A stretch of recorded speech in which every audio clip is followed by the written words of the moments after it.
All right, so today I want to talk about two main things.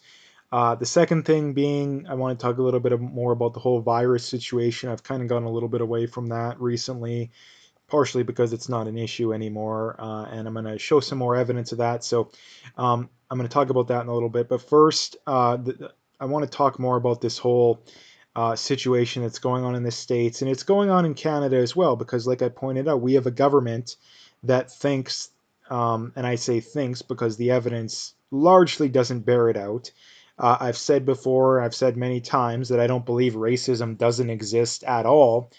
The point has always been racism doesn't exist nearly to the extent that a lot of these people would have you think. Um, so again, the first thing I wanted to point out now that I got that out of the way is if evidence comes out that proves that these cops did something wrong, then I will no longer defend them. And this is the thing. This is the thing too, that you have tons of these people that are just completely jumping to conclusions, and people say, "Oh, you're jumping to conclusions in the reverse," which is true, but it's largely BS because if you had to look at it from the outset, who is more likely to have done something wrong in this situation?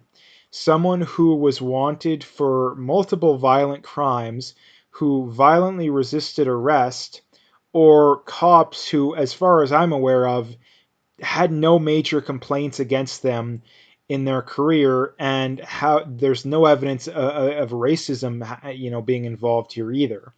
So if I had to bet money, I would I would bet I would be very confident in betting that the cops aren't the ones that are guilty here. But like I say, it is most definitely possible that they did something wrong. But again, the evidence seems to point to the fact that uh, the cops got a call that a violent criminal was at someone's house when he shouldn't have been, which is already going to make cops, have their guard up. When they got there, he violently resisted arrest. They tried using the taser. Again, this is another thing too that I see so many people on social media who are completely ignorant to this. They say, "Oh, why didn't they try to resolve it peacefully? Why did they shoot him in the back for no reason?" They did. And this is the thing too. There is literally video of this showing it too. These people are so ignorant that they ignore clear-cut video of this stuff going on. At this point, we're not 100% sure if he had a knife or not. I've seen most of the evidence seems to point towards that.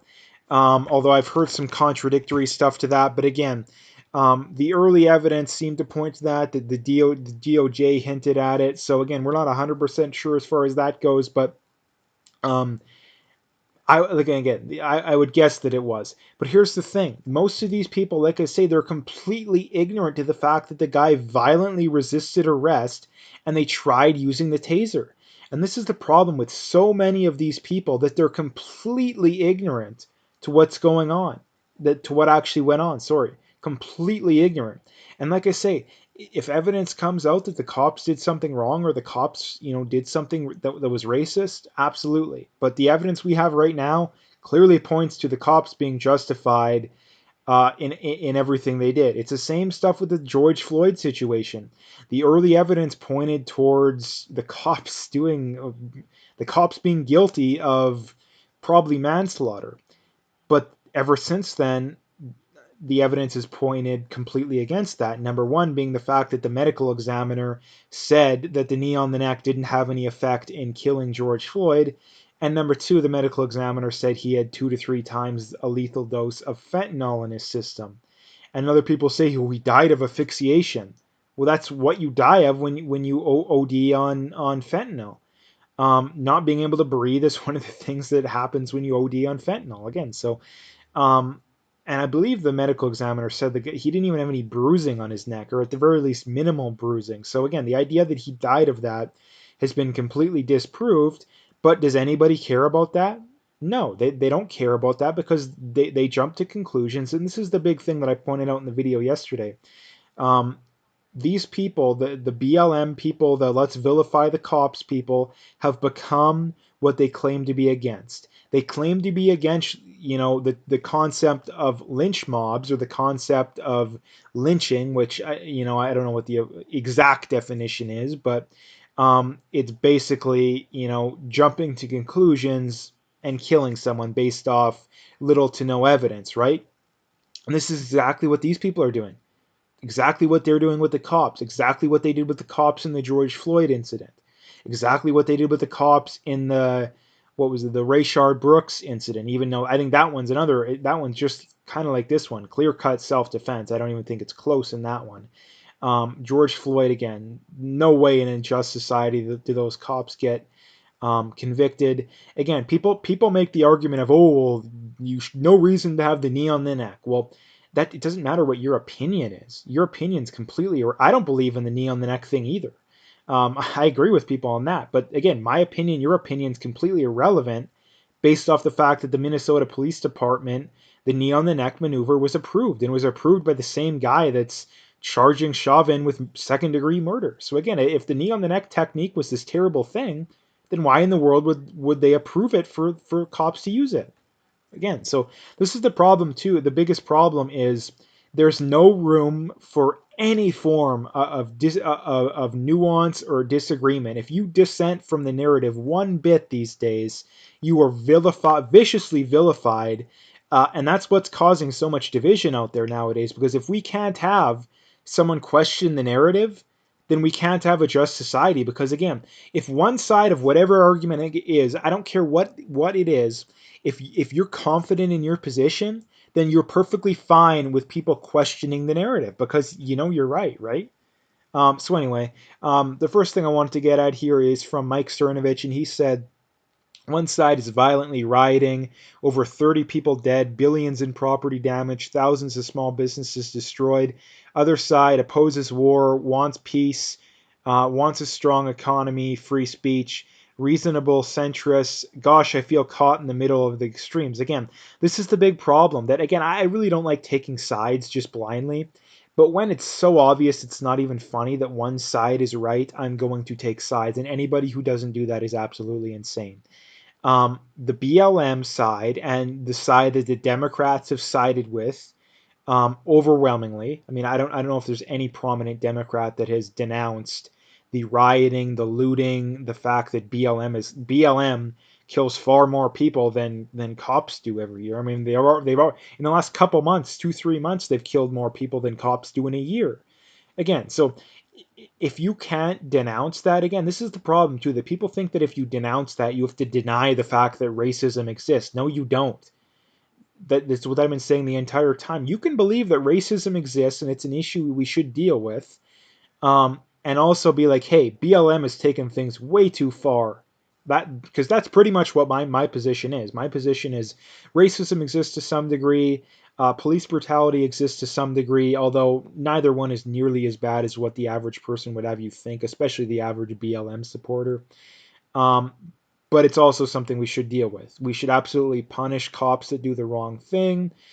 We should punish people who are open, not saying speech that's racist, because again, that's free speech.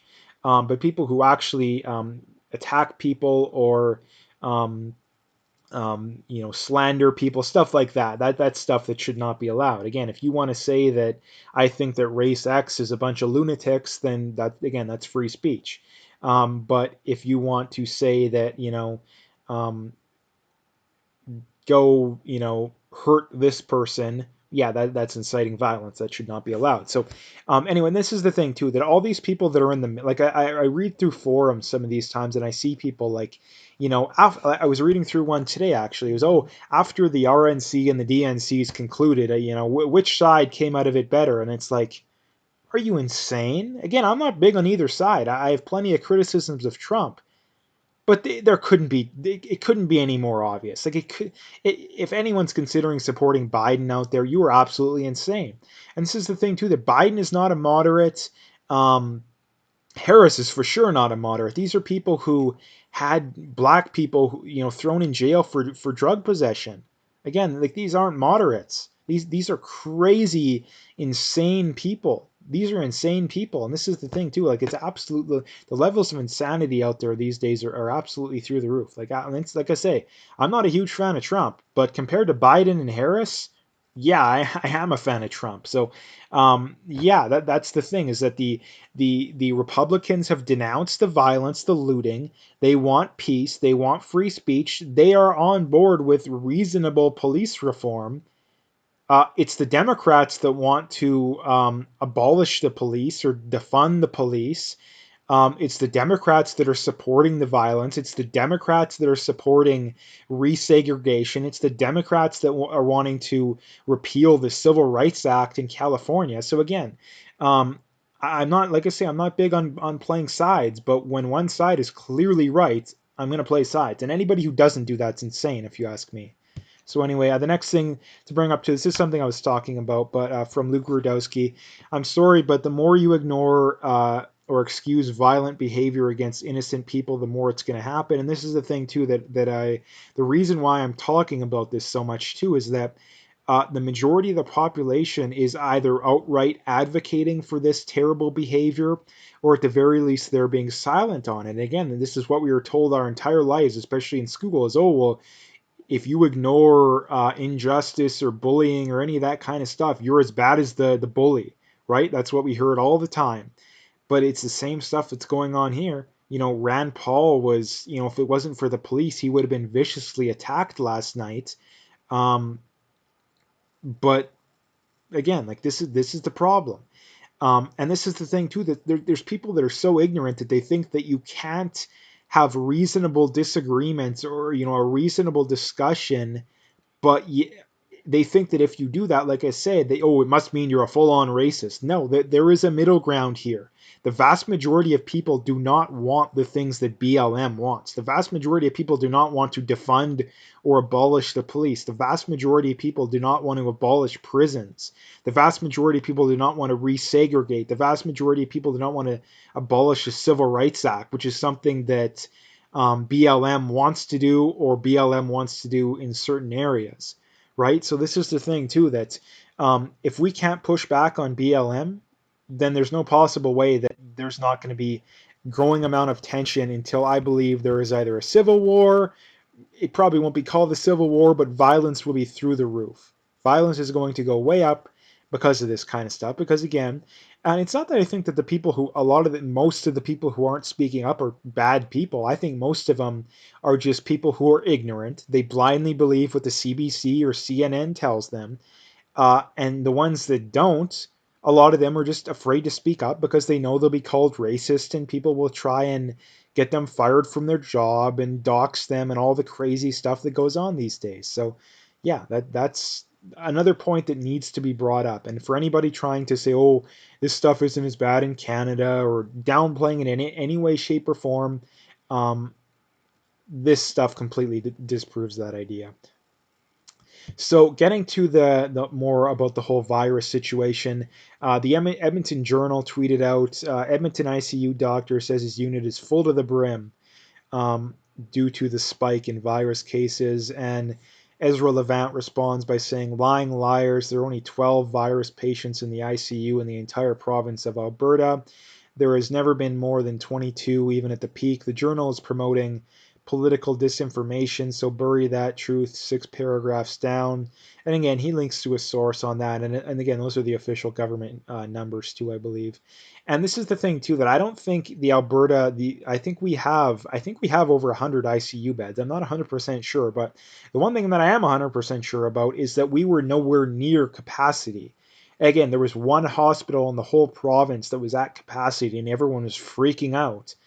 But again, that's one hospital. We have dozens. I don't even know how many hospitals we have that can take virus patients. But the whole point, like I say, is that we are nowhere near capacity. Again, the only reason that I would become concerned with the whole virus situation again is if the numbers were higher than they peaked at. Like I'm talking in like March, April, or April, it would have been mid to late April. Like we'd need to be having like at least a couple hundred new cases a day, and I'm talking about on top of the new the recoveries, because right now, yeah, we're having like 100 new cases a day, but we're also having around a little over 100 recoveries, right? So we'd need to be having like 400 new cases a day with like 200 recoveries for me to become worried. we'd have to have like 50, at least 50 people in the ICU for a reasonable person to become worried. So anyway, like I say, that's just something I wanted to bring up. That it's just another um, misinformation to feed to people's paranoia. It's absolutely insane. Um, and this is from Dr. Urso on Twitter here, and he links to a study that says basically saying HCQ is super safe and often prevents many chronic disorders. Hydroxychloroquine is protective to the heart, not harmful. A systematic review. Now, again, this is something that definitively has been misinformation that has been put out by mainstream media outlets. I won't name any of them by name, but there's been plenty of mainstream media outlets that have said things like there's no evidence HCQ is safe or it's proven, even though it has been proven for decades that it's safe. I've taken it. I know many people that have taken it that had, I don't remember any side effects. I don't remember anyone telling me about any major side effects, not to mention, too, the studies back that up, too. So again, it is absolutely a safe drug. I believe Tylenol is a less safe drug than HCQ. And again, Tylenol is a drug that anybody can go buy, right? So, and not to mention the whether or not it's effective against HCQ. Again, the jury is out on that. But the one thing we do know that it is safe, and this is something that a lot of media outlets have reported that is that we know is false. And not to mention too, there has been many doctors that have used it on their patients and it has worked. And even if it's just placebo effect, who cares? It's one of the cheapest drugs out there. So if it's just placebo effect, then who cares? It's still working, right?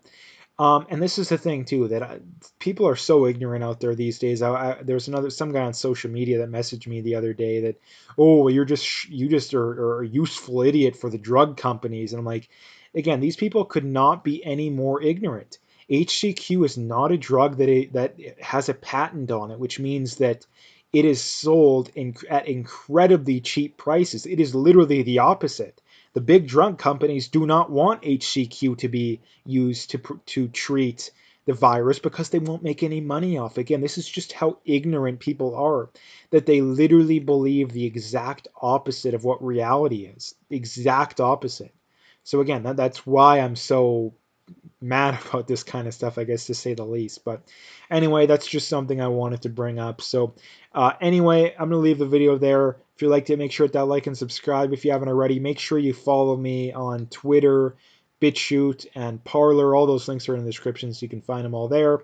And last thing, make sure you stay tuned for more.